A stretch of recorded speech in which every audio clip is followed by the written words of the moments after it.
October 26th, 2022.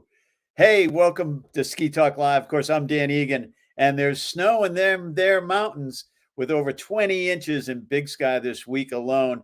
The social media frenzy has been making it look like it's midwinter out there. My God, snow and with more in the forecast. I've been watching Instagram like crazy, watching backflips and people up in snow coming everywhere. And of course, I hear through the grapevine, there's a lot of snow in Aspen as well.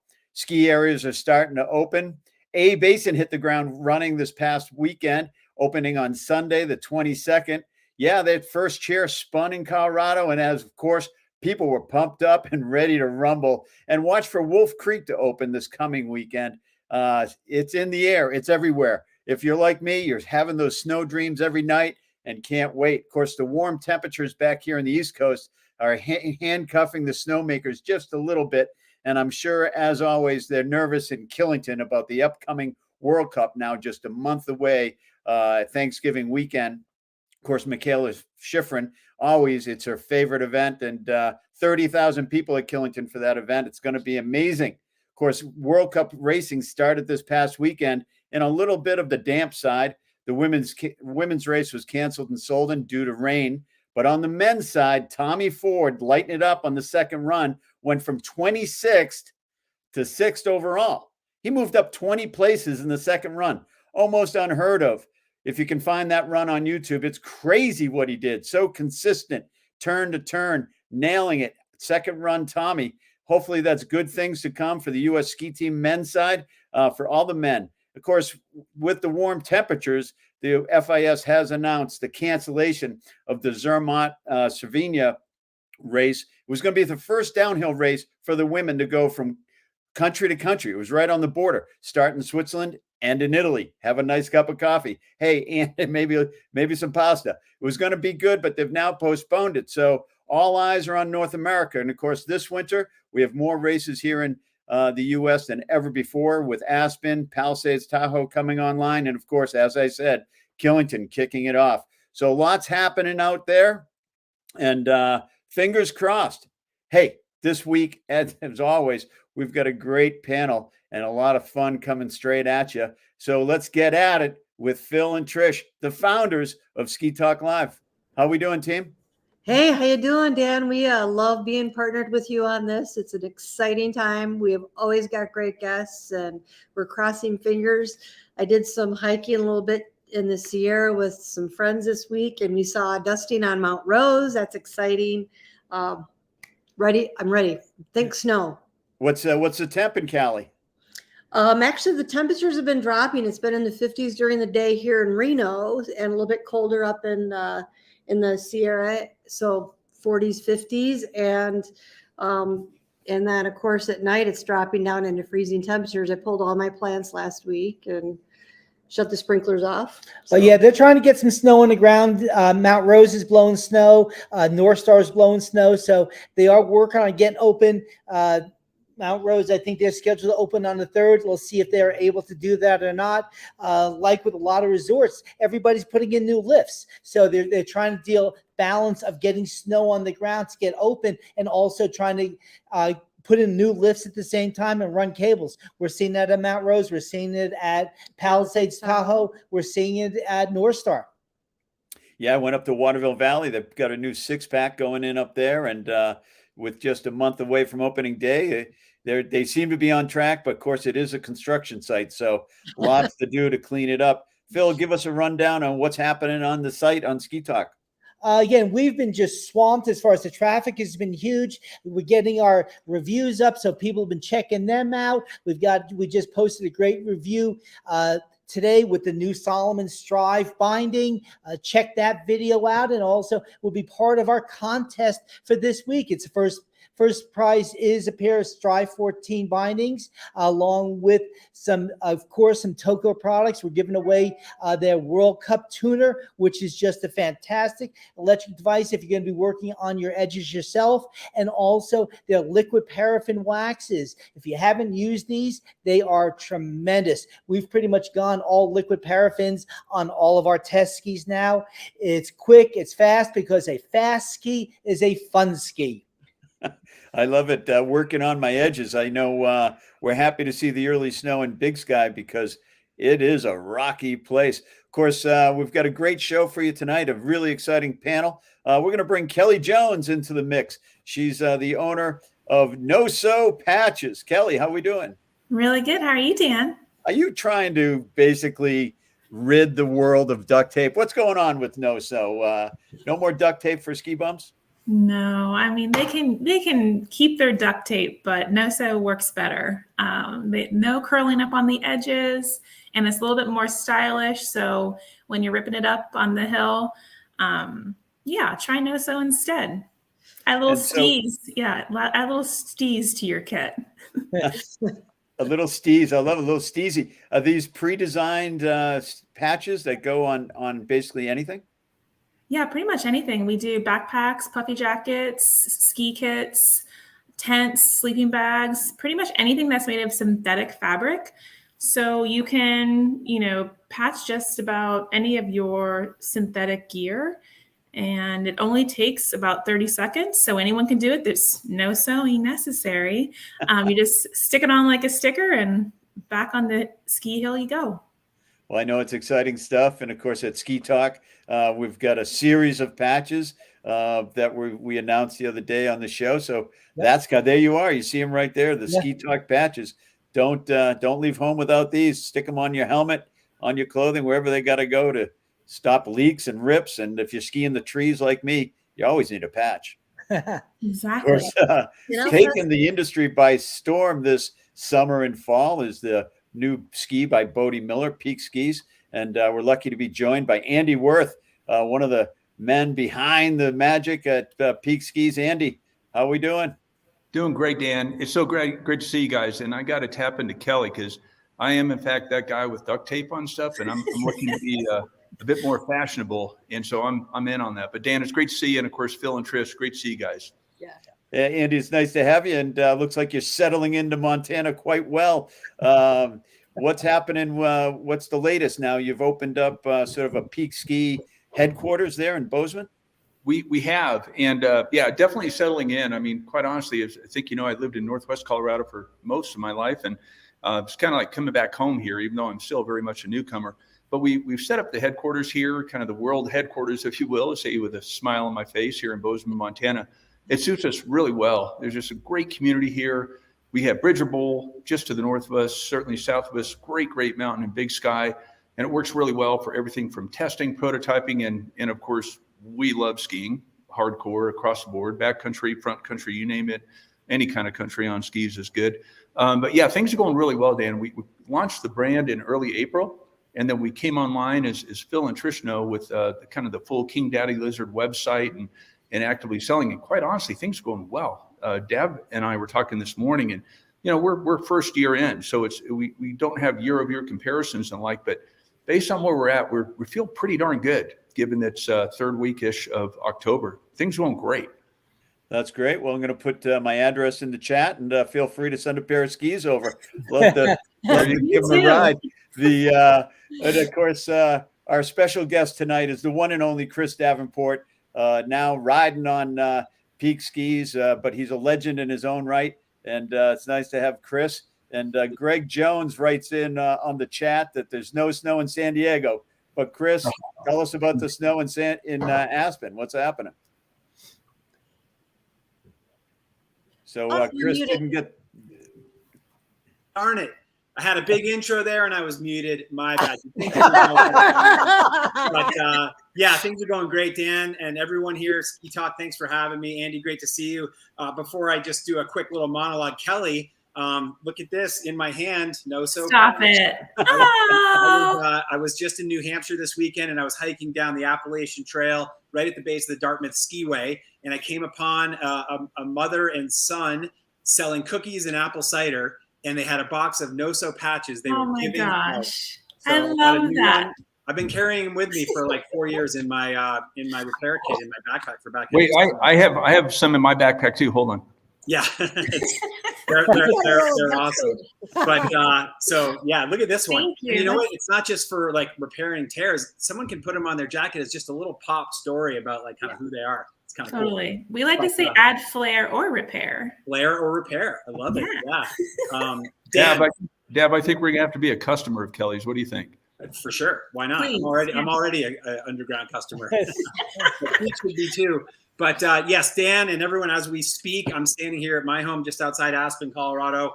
We have had a lot of snow in the last 24 hours and in the last like 4 days. And it's supposed to kick in another 8 to 10 tonight. People were already skiing today. So it's a great start out here in the West, maybe not in the Sierra, but it's still October. So we got time. So everybody gets all excited and, ready to go. And I'm about quality over quantity. I'd rather not hit the rocks. I want to see good snow. With all that said, Chris, did you hit any rocks in Portillo this year? How was the skiing? Yeah, thanks for asking. We were down in Portillo in the month of August, and it was the best winter probably in 6 years down there. And just great to be back on snow in the Andes after a couple of years of them being closed due to the pandemic. But yeah, the base and the conditions were awesome. So August, we had a couple of weeks of powder skiing with my Superstar ski camp, and then a week with the family. And God, it just felt great. I had a smile on my face for like 2 weeks after that. The buzz was real. That's great. I bet people were really psyched up. We're hearing about 8 inches in Mammoth. So that's good news. There's snow in the mountains. And Phil, we got any contests this week? Yeah, we do. Actually, we've got the new one coming up. I alluded to it a little bit earlier, and that's going to be the Solomon Strive binding and Toko tuning kits and some Toko waxes. But we also have our winners from last week's contest. And Nelson popped them up there. We had some loose D skis, which Jeff Jinnerson pieced off on the site, won them. And ironically, Jeff contacted me last week as far as what skis he should buy. So, Jeff, it looks like you've got that taken care of. The Toko package, which is the vise along with a really cool carrying case, is going to go to Mark Allen in Northern Vermont. Mark is a dentist up there, a really nice guy. And as far as the lead lenser power case, that is Mark Courting. And doing some research on Mark, I don't know him per se, but he is in some sort of outside advertising. So, as they would say on the Wheels Fortune. Well, it's nice to see everybody on the chat tonight. I've got my nephew, Freddie Gillis, out there living in Breckenridge. And so I imagine Freddie's going to be finding his way up the A-Basin and riding his snowboard really soon. And there are plenty of ski bums in the Egan Gillis clan all around. Now, Andy, there's a lot of exciting things happening with Peak, but more so about the ski itself. Tell us about what's happening with the product and why it's so special. Well, I kind of skip past anything. If it sounds like a sales message, please stop me dead in my tracks, because it's not. It's just the whole effort here has been to take what's been in Bodie's mind, and he's got a whole library of ideas, believe me.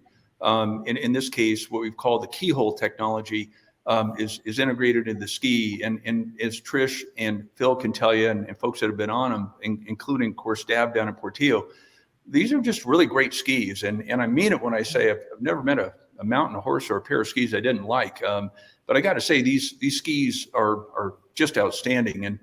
And we're thrilled about the response, the reception. Everybody from David Courier, who was part of the prototype testing team in early December, and critically, of course, having Dav comment on them and provide feedback from Chile. So far, things are going very well, and it's really the technology and the focus. And also got to say, we have this kicking team, Dan. We have this great team here, just world-class across the board, our ops team, marketing, and you name it. And so things are just pretty darn good energy, and the snow just helped. But the skis themselves, I think folks are going to find them to be pretty darn good skis.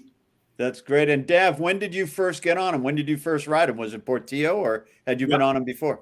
No, Dan, it was in Chile. We started talking this winter, Andy and Bodie and I, and it wasn't until the middle of the summer where I had an opportunity to fly up to Bozeman, see the operation, really sit down and kind of dig deeper into the business plan and the vision, more importantly, and then brought a bunch of skis down to Chile. And not only did I ski on them, but so did my my family. I've got 3 ski racer boys. They're 21, 20, and 14, and they're strong skiers. My wife skied on them. A bunch of my coaches skied on them, and everybody was like, wow, this is really great. And that was the validation that I needed. Not only did I love them, but other people did as well. So Andy's right. I mean, the technology is real. The skis are great. And the best part is we're just in our first year. So it's going to be, you know, uphill from here. We can only improve upon where we're starting. Yeah, no, that's really fun to hear that. And of course, I know you don't have a whole lot going on in the winter. And with all the chat I'm hearing, it's like you're moving to Big Sky. Is that true? Are you going to take up residence in the back of a van somewhere? What's going on? Well, Chris, yes. Hopefully it's not in the back of a van, but right slope side somewhere. But no, I've always been a big fan of Montana, and now I've got a real excuse to come up there more often than not. So I do have a busy winter, though. I'll be guiding as I normally do all over the world. The following year, 23, 24, I'm going to leave myself a lot more time open to be up in Montana and be, you know, working more closely on snow, because this year I had stuff scheduled from kind of this summer and last spring. So time is, you know, I wish there was 356 days of winter. I get about 200 and something, which is not bad, but I need more time to spend up in Bozeman and the Big Sky area. And Bridger Bowl, I just got my first ever Bridger Bowl ski pass, so I'm pretty excited about that. Okay, hiking the ridge. Yep. Going to be hiking the ridge at Bridger. And, so Kelli, how did you come to this idea of no snow patches, and how did it come about? Don't say no snow. No snow. No. The Freudian slip there. Don't ever say that, Dan. Don't ever say that. So I was hunting in the backcountry, and I ripped my jacket on a piece of barbed wire, and it was a new jacket, and I didn't want to put another piece of duct tape on it. I'm a dirt bag through and through myself, and I don't know. I had so much duct tape and scotch tape and electrical tape all over my gear, and I thought there had to be something cuter out there. And so I researched and I looked around, and there was nothing. So I started to play around with adhesives and fabrics in my garage, and I came up with a really good formula. I was doing drawdowns and working with different adhesive beads and sheets, and put together a cool combo that works in a variety of environments. I'm in Jackson, Wyoming, so we get like really extreme weather. So I had a really great testing ground to make sure that the adhesive was the best on the market. And then when I started wearing them in the Jackson Hole Mountain Resort tram line, everybody was asking about, I had a heart shape. It was like I tore my jacket right here, and I had a heart shape on my sleeve.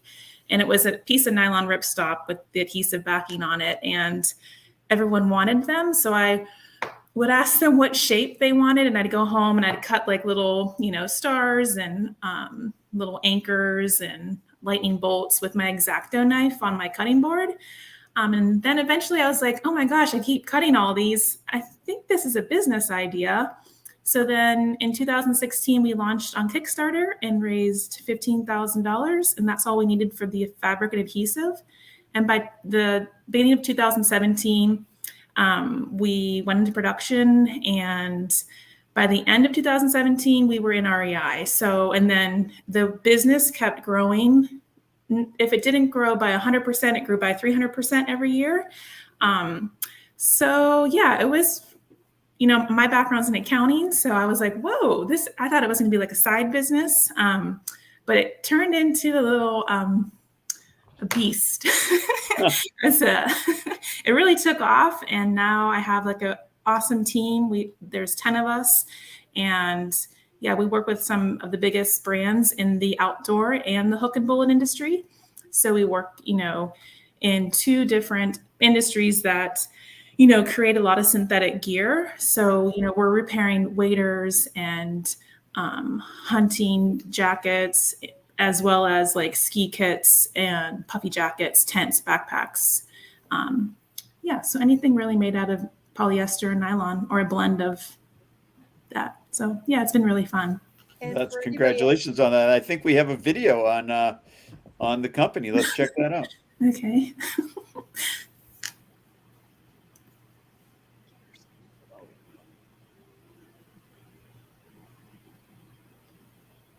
Do we have audio?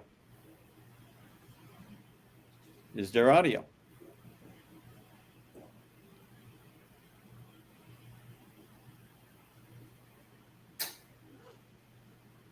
Do we have audio? Okay. Was there supposed to be audio, Kelly? Our apologies for that. No, it's cute. We'll be posting that on Facebook so you can check it out and hear all of what's going on there. But we're really psyched about it. And Chris, I just can't get enough of, can you compare what Kelli is to Peak and the difference of the skis and what you feel there? Yeah, there's a number of differences. I mean, and there's also a few similarities.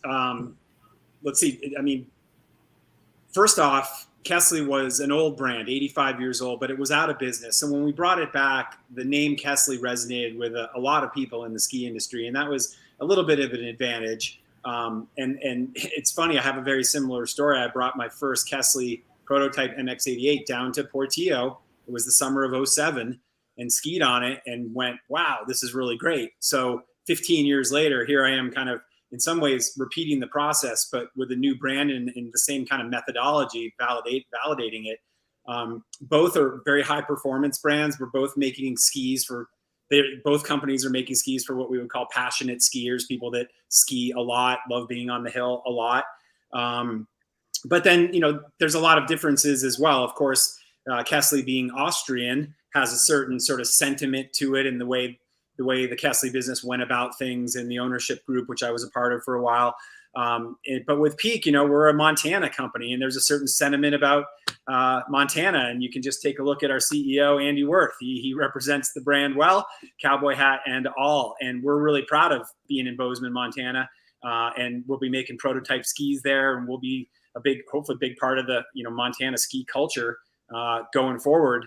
But I think I learned a lot in my experiences. Before Kelli, I was with 12 years with Solomon, then 15 years with Kelli. And it's just like being in school. You're learning stuff about the equipment. You're learning stuff about the manufacturing process, marketing, communications, working as a team. And so I get to carry those over to Peak, where, as Andy said, he has put together a really incredible group of people.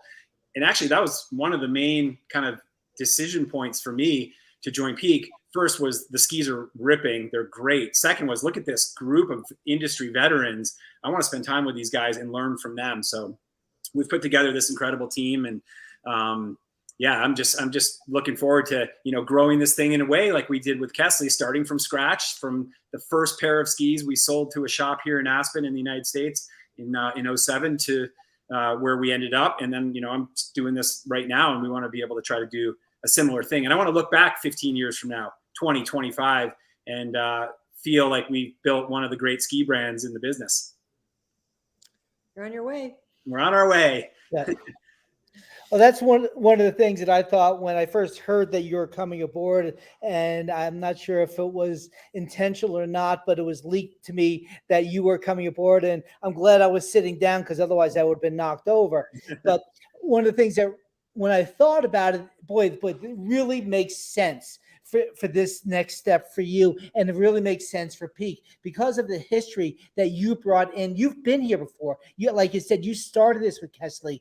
You know what works and you know what doesn't work, and you're in a position to avoid what doesn't work. So I think it's just a tremendous opportunity for you, tremendous opportunity for Andy and for Bodie. I mean, Bodie just loves being in the background. So, and he's just happy being there, and you just love being in the front. I mean, I don't think there's anybody that has more excitement about the ski industry than you do.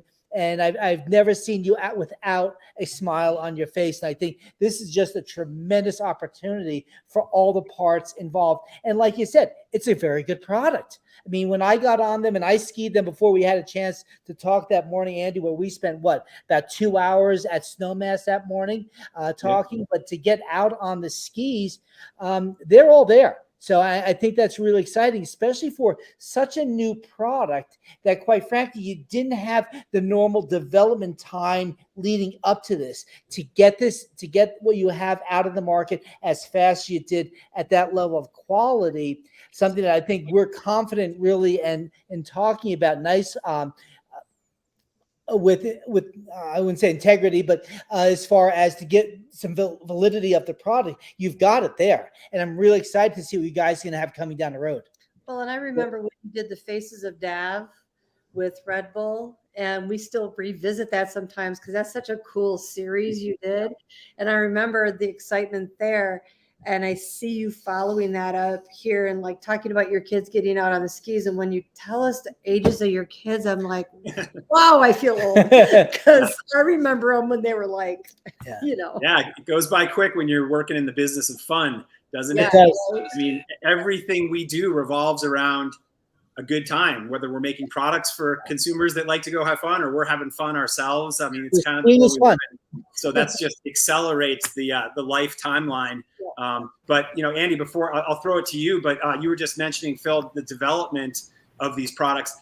These guys spent a lot of time this last year working on the skis, but I will say we're now and we always will be in a process of development. Like this is, you know, never ending. We're always learning. We're always going to be trying to better ourselves in the ski product. And yeah, I think with that mentality, we're going to, you know, we'll continue to grow and we'll continue to come up with new things. And we have a business plan that's kind of lurking in the background. It's quite different than selling skis. And that's something you guys will learn about in the future, but it'll be a big part of what we do at Peak. And again, Chris, I appreciate that. And Phil, I've known Chris for quite a while, being in Steamboat, Colorado for most of my career, and just known him as a good friend and more, and just deep respect. Which critical to understand is two things. It actually finishes with Chris, but you're right. We didn't have kind of what might be considered the typical development cycle, but I can tell you there was, you know, somewhere in the neighborhood of 150, 200 hours of time on the phone with Slovenian engineers, Bodie and our team, starting in October all the way through. There was a lot of very focused discussion on the materials, development, skis. And of course, in that case, you have Bodie, who, as you know, is a design engineer in and of himself. And, you know, it sounds like when you listen to him on these calls, it sounds like he went to MIT and got a master's there. In many ways, he did, if you will, a real live fire. The development process was truncated, and certainly we're in a little bit different mode right now, but the intensity is still there. And what I mentioned about David Courier, that first affirmation when Courier was getting on the skis in early December, that was critical. And honestly, that bolstered our confidence to, on this kind of go, no-go date to take on 22, 23, that bolstered our confidence to launch. And then we still continued through the prototype testing development process all the way through basically up until kind of late Feb.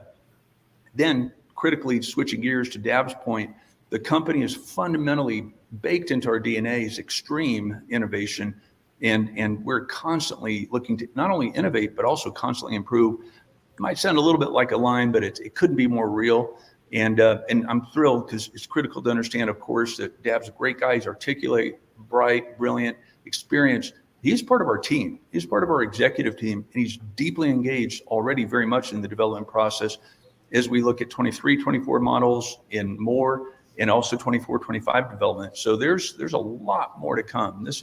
We feel very, very good about the 22, 23 lineup, but it's pretty important to know that innovation, the development process, the team effort, the extreme focus on precision and more is a day in, day out deal for us. It's just exciting. And Dav's participation has, you know, he wasn't even formally on the team. He already had impact. Now he's on the team. He's having immense impact in a real positive way in development in every aspect of the company, the long-term planning process, and of course, product dev. Nice. So let's watch the Peak ski video.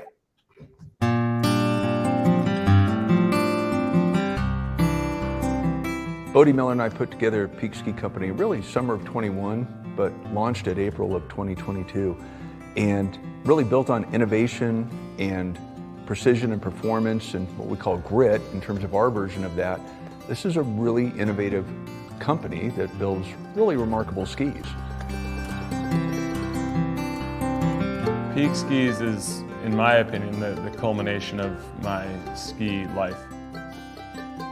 Skiing being such an important thing, it felt really natural to do something that advanced the sport, that changed the way people experienced skiing. So Peak was a tool, sort of a mechanism to to move the sport forward.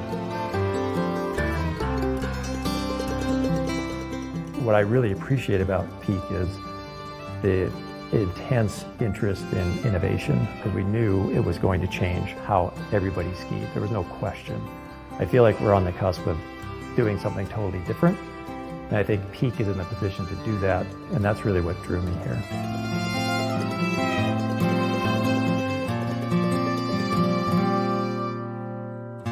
I really like the fact that the whole ethos of Peak is unique and different. We're just not trying to play in the same sandbox as the rest of the ski industry. I think true innovators, they have passion, they have a vision of where they're going to take that love. They build a great team around it. They're willing to fail. And those four elements, passion, vision, teamwork, and perseverance, are what is going to make Peak a huge success. I fully believe that.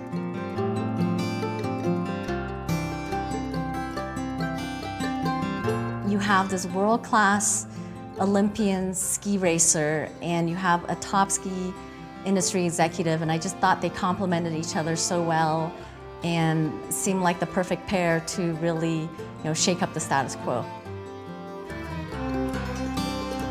Andy has been a sort of major player in the ski industry for as long as I was racing, or as long as I knew about it. So without knowing him, I kind of already had I would say a favorable opinion of him. And then it wasn't for another year or so that we started really discussing the business aspects. And he was perfect for that, because he understood it from the side of the resort management and was a diehard skier and outdoorsman himself. The respect was there. I think he respected my career, and I certainly respected his. His experience and knowledge as a businessman was really an asset to me. So we were able to balance out each other's strengths really well.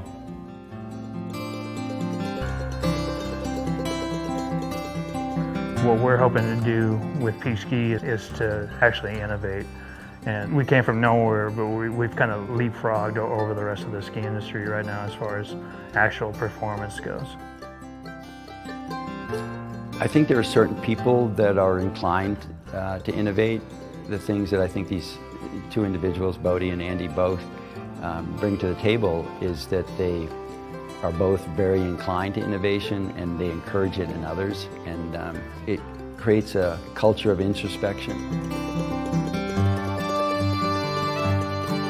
We don't want to be a part of the herd here. We want to be doing our own thing, but I also fully believe that we have to pay attention to where the industry is going, what other people are doing. It is important to have deep institutional knowledge of everything in our industry, manufacturing, marketing, materials. All of these things sort of play an important peripheral role in what we do at Peak.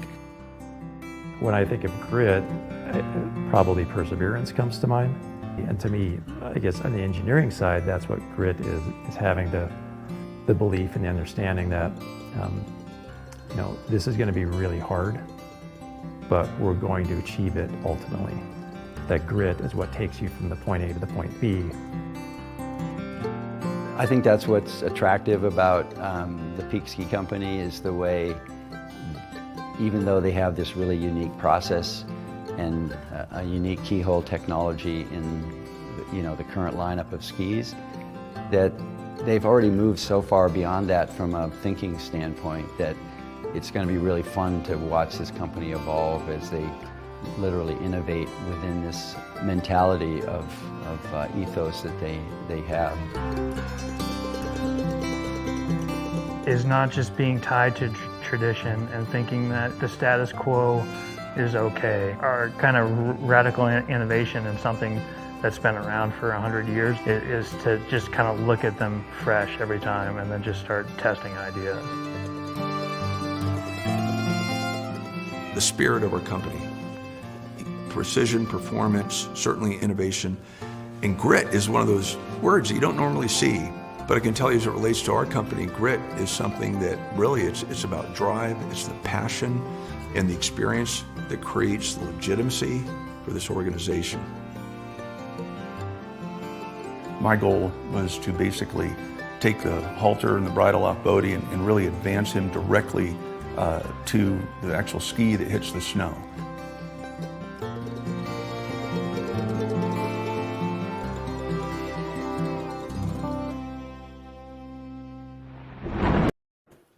That's great. And so Andy, fill us in on Bozeman. How are you going to start making skis in Bozeman? What's the plan with what's happening in Bozeman? Yeah, great question, Dan. I just got to tell you, I see that, and I just beaming with pride. The folks that are featured on that video, Darren and Tracy, and certainly Mark Peruzzi, a legend in the business, and of course Dav. It's just such an honor to work with these folks. It's just great. Relative to Bozeman and this location, Bodie and I we both live here. I'm living now down in Bozeman, out west of here, towards the town of Norris. And we chose to locate the company here for many different reasons. I think many of them self-evident, but it's just an ideal spot for us.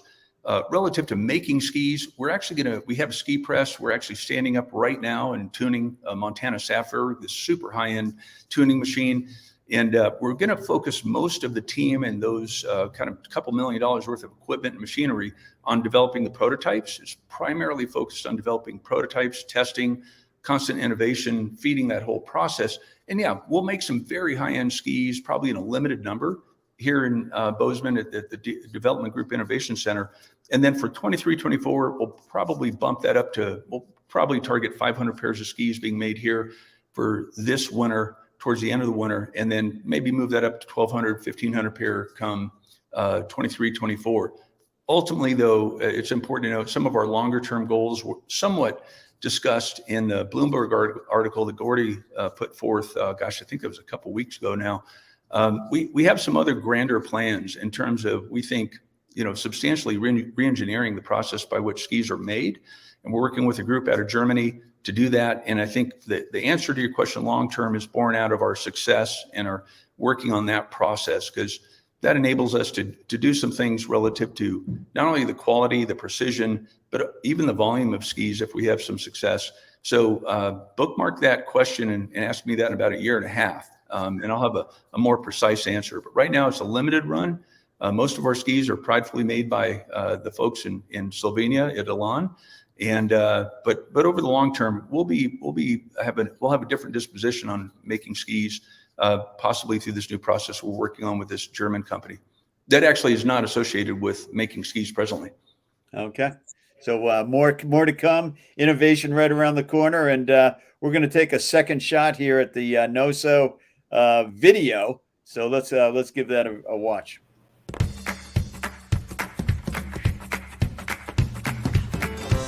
Hi, I'm Kelly. I live in a mountain town, and I needed an easy-to-use repair solution to fix all the holes and tears in my gear.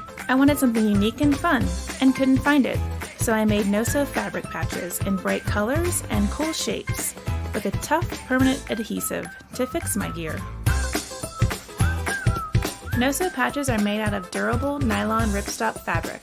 Noso patches are fabric, not tape. A fabric patch means it moves with your clothes, and the edges won't get gummy like tape. Noso patches are super easy to apply. You can do it yourself. Clean the fabric with alcohol, remove the backing, and cover the tear. Press out all the air bubbles, and the patches have a heat-activated technology. Toss them in the dryer for 10 to 15 minutes to set the patch permanently. Noso patches are easy to use. No sewing or irons needed. They are so durable, they can be in extreme weather and stand repeated washings. You can turn any ordinary piece of clothing into a piece of art. You can use them on a lot of things: tents, backpacks, sleeping bags, jackets, and pants. We also have reflective patches, which are great for kids. I made Noso puffy patches in 13 shapes and 6 colors, and I'm asking for your support to go into production to make these patches available for everyone. Let's work together. Join the Noso Puppy Patch revolution and express yourself.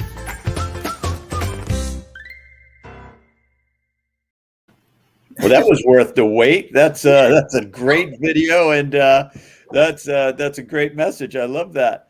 Thank you. Yeah, that was our launch video on Kickstarter. So, and that was Gaper Day in 2016 at JHMR. So, Took the patches and I was like, hey, all you drunk people, come on over here. I'm making a video. But I will say that the couple of items that I've used the Noso patches on, they really do adhere. Like the one item, I had it on a piece of technical shirt and I threw it in the dryer and I can try as hard as I may. I can't get that thing off. And I tried just because I was testing it. And we also did our contest. Yep. And we have logo patches coming out for SkiTalk.com from Noso. We have 4 different designs coming out, and we're really excited about it. Can't wait till they arrive. I think now we do custom, so you can do anything. And we got our duct tape there for the people that like duct tape. Exactly. The genius of that, Kelly, is that knowing that the ski bum wouldn't wash the jacket, they'd only dry it. I think that was brilliant. Thank you for seeing that. Yeah.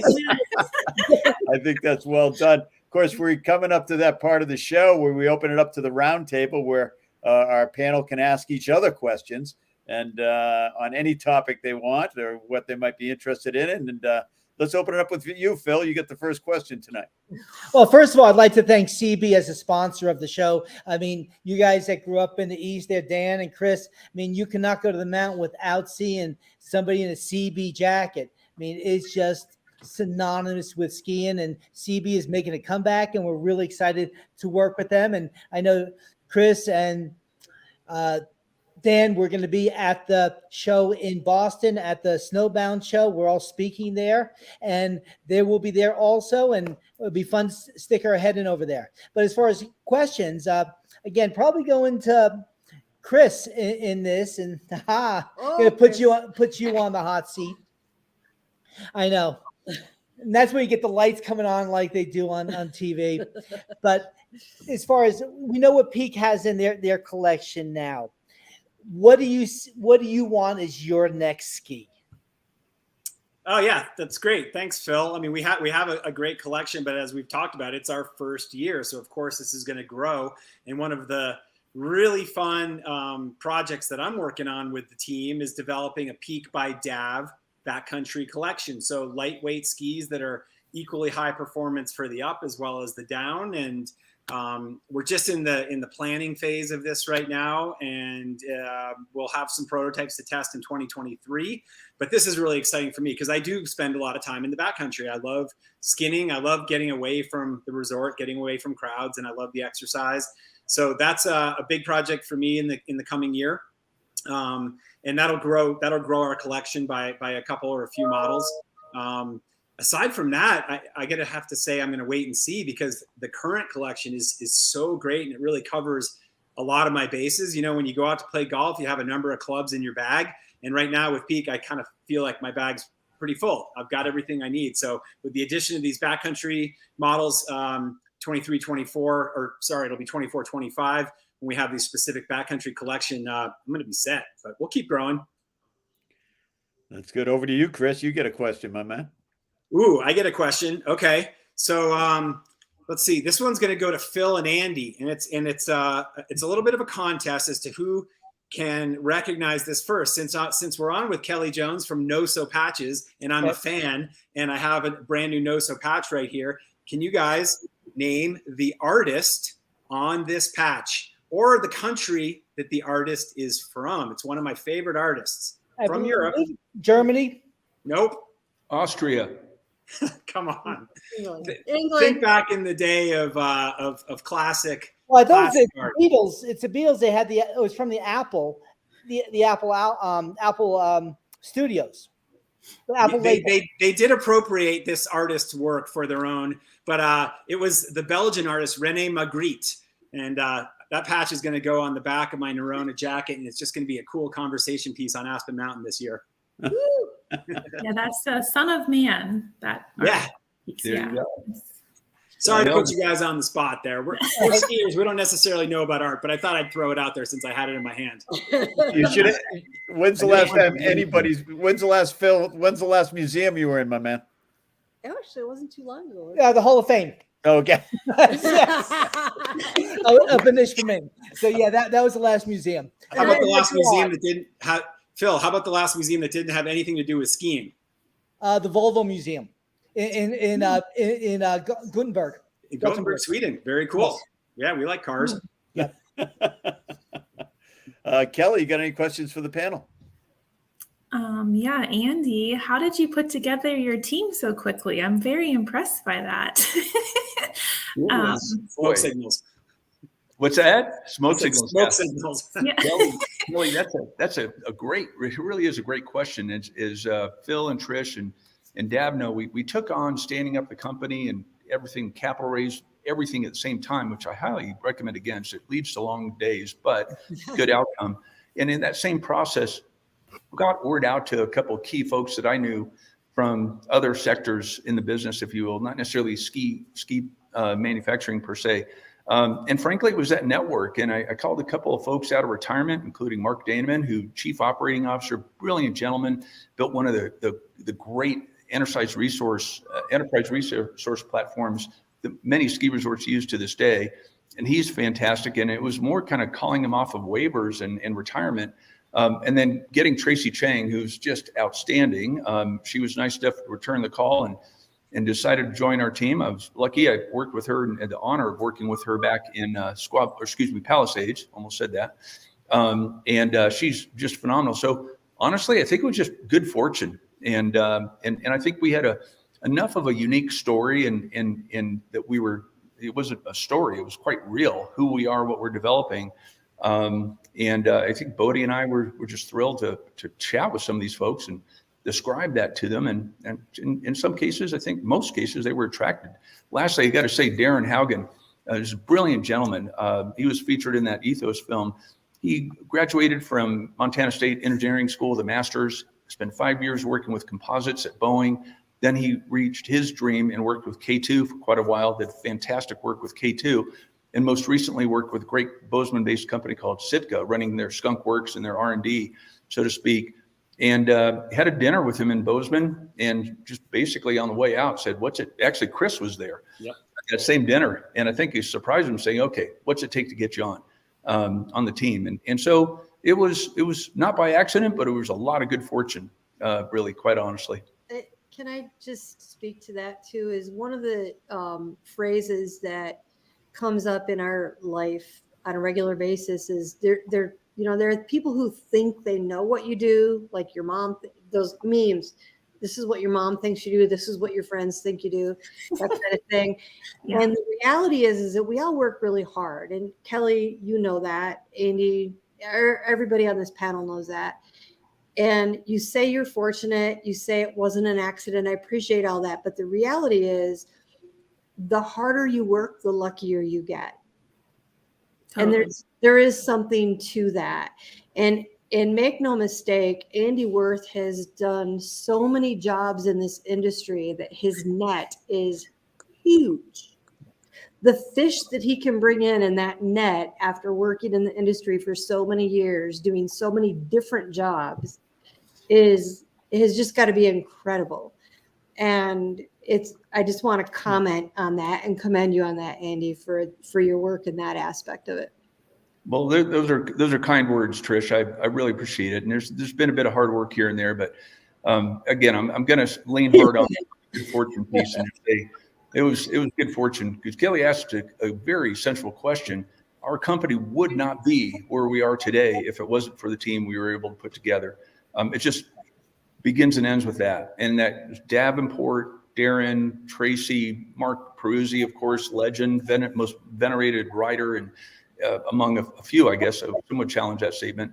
And I've always worked with him and respected him. And yeah, so I appreciate those words, Trish, but I'm going to lean on the fact that we had a good line of thought and aiming in, I think, a decent direction. And there was a bit of work went into it. Yeah. And, the reality is it comes down to the person who is the smartest in the room is the person who surrounds himself by smarter people. Like if you're the person in the center and you're smart enough to put smarter people around you. Well, I've been lucky enough to get that done, because I guarantee I'm not the smartest person in our meeting rooms. Over to you, Trish. Dan, I got a question for you. what's going on with ski clinics this year? What have you got going on? Oh, got a great lineup of camps all over, heading over to Zermatt here, first week of December. Got a nice group heading that way. And then, of course, Big Sky, Montana for the early bird camp. And then I'll be over in St. Anton. I'll be over in Bormio. So full European lineup, including Engelberg and, of course, Val d'Isère, plus the camps at Big Sky. So, yeah, happy to be out there doing it and looking forward to it. You know, it's just I love skiing with people and launching the new book, All Terrain Skiing Volume 2. So have that. You can check that out on the YouTube channel. And, of course, we have an app now. So I don't know anything about the app. I don't know how we got an app, but we have an app. And, all the videos and explanations are in the app. And they tell me that's going to be on up on the Google Store and Apple Store here in the next week. So super excited about that, but more just excited to get out there and ski with, you know, lucky enough to call my clients my friends, you know, and that's the best part about it, what we all do, I think. And give me a second question. Kelli, what's next with Noso patches? Nice one. Oh boy. So we're working with some of the largest manufacturers in the outdoor industry right now to add patches to gear. So you know how you get like an extra button with a new sweater? Mm-hmm. Well, 2024, that was the North Star of our company, is to get the patches on the garments at the point of purchase, just because I just never understood like why you didn't get a patch to go with either coordinate or contrast with your kit, because I rip it up. And anyway, yeah, but so there's a lot of really big companies, and we're going to start, you know, scaling towards that. And so it's the drug dealer mentality. Give them the first one free, because they're gonna rip the jacket some more. And exactly, because people pay a lot of money for those jackets and pants and tents. Oh, they're so expensive. Yeah. And if you get an extra button, why don't you get a patch for when you get that little snag or tear? And I know we just made Andy Wirth a believer out of Noso. Yeah.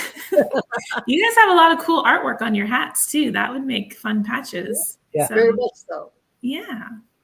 You know, it's that time of year where all the ski films are coming out, and I know a lot of us here are fired up about that. I know out in SkiTalk land, people are looking at the new films that are coming out, and the new one that dropped this week, of course, is Warren Miller's 73rd annual film, Daymaker. We've got the trailer for that up next. Let's check it out. Every minute, it's running through my head. 100 million thoughts that I could have said. Then every minute, it starts over again. Do, do, do, do. Knocking at your door.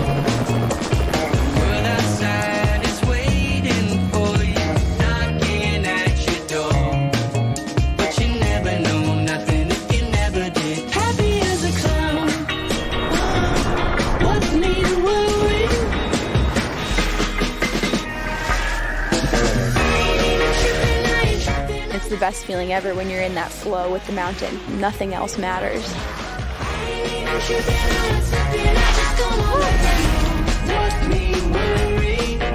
What are the things you can hurt snowboarding?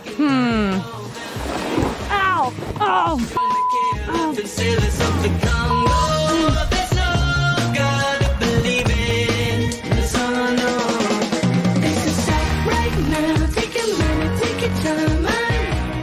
It's like waking up on a powder day after it just snowed like a foot. Best powder day ever. Oh my God!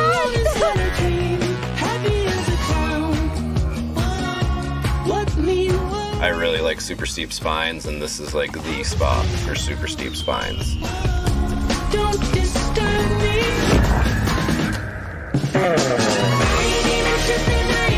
I'm just dancing through the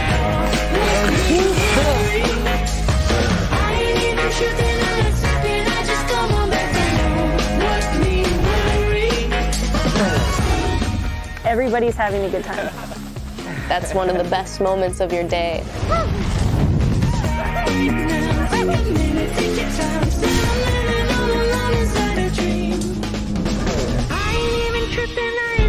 I'm just dancing through the door. What me worry?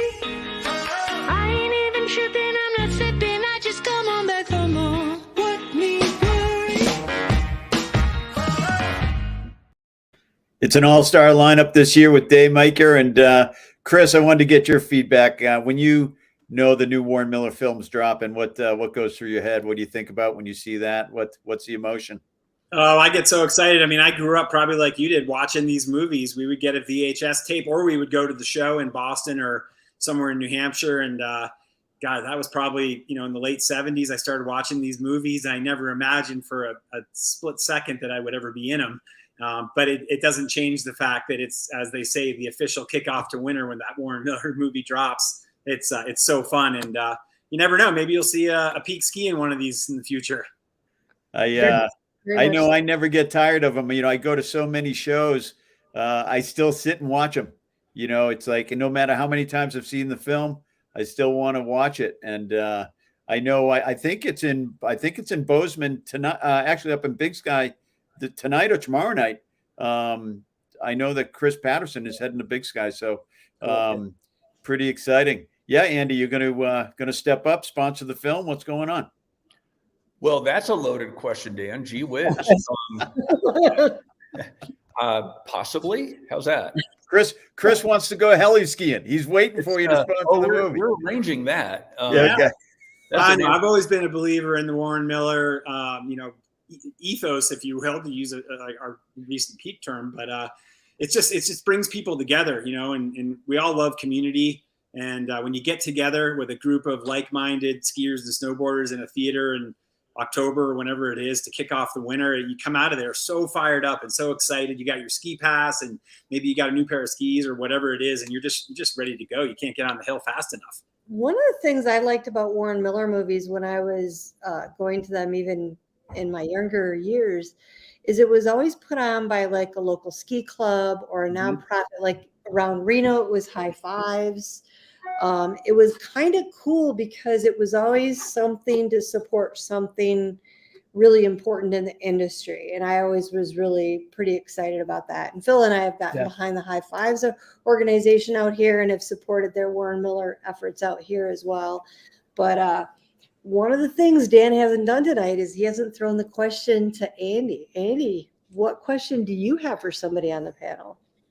Well, you stole one of mine. I was going to ask our friends at Noso what was the next step, and I think we're hearing one simple question. Though I hope you'll return my call tomorrow morning because we won't be one of the bigger companies, but we'll certainly be one of the more fun companies with which you work. So we're going to be calling you. Okay, awesome. Thank you. I do have a question for you. Number one, I'm going to travel with you. It's either you or Dab. I'm not too sure which one. But there's a little ski race that takes place third week of January in Kitzbühel, you might have heard of. And Bodie and I will be there. And then we'll stay on a little bit and camp out over at Schladming, which was a big race for him, as you well know. So my question is, are you going to be anywhere near the Hanekom, Kitzbühel, January 20th, 21? Is the downhill, of course, the Strife. And then Schladming shortly thereafter, because we have some announcements coming up while over there in Europe, and we'd love to have you over. So you're going to be in that neck of the woods mid-January? Say yes, Kelly. Say yes. Oh, well, Dan, that question was for you, but Kelly, too. Actually, yeah, I'll be there. I wish. Sorry, I am going to be in the neighborhood right around that time. Yeah. Well, I tell you what, let's coordinate, and I guarantee you, Bodie, that time on that deal. We'll be there Jan 20 or 19, 20, 21, and then going over to Schladming shortly thereafter. And we have some fun stuff we're going to be announcing, and we'd love to do it in conjunction with SkiTalk and everything you guys have going on. Yeah. That's great. And Dan, this is the point of the show where you ask for free skis. That's exactly. I did. My address is in the chat. Yes. Kelly, tell us about the vibe this time of year around Jackson. What's pumping through the veins in Jackson?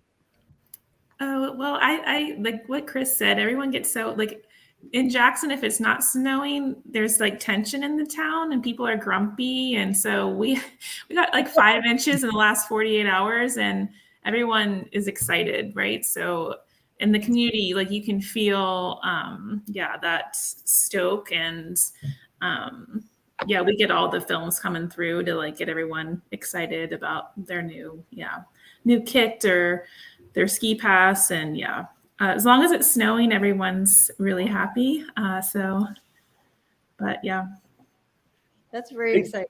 Yeah. I do have a question for everybody, and I too, like everybody, grew up with, love, still motivated, still love catching the Warren Miller films, period. And I'll do my best to catch in and snag into one of their film segments here in the future. But I just have to say, our good friend, all of our good friend, Michelle Parker is one of the key featured athletes in a great film that's out called Nexus. And I hope it's okay. I'm going to plug that for her. Please do. Unique film. It's wonderful. We had the pleasure of Bozeman-based producer was in town yesterday. It's fantastic. Features all just outstanding rock star women skiers, unique storyline, and great cinematography.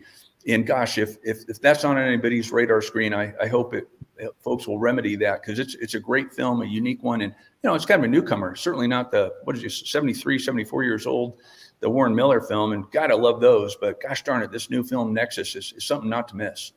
And well, it sounds like we'll have that teed up for the next episode. And I know we're trying to line up Michelle as well. So that'd be great. And, you know, we've come to the top of the hour. And we want to thank everybody out there watching. You've wasted another perfectly good Wednesday night with us here at SkiTalk, and we can't thank you enough. Thank you, Kelly. Thank you, Chris. Andy, great to see you. Phil and Tricia, as always. See you all soon. Next, right here on SkiTalk. Thank you. Thank you. Nice to meet everybody. Yes. Adios. Thank you, guys. Yeah, thank you.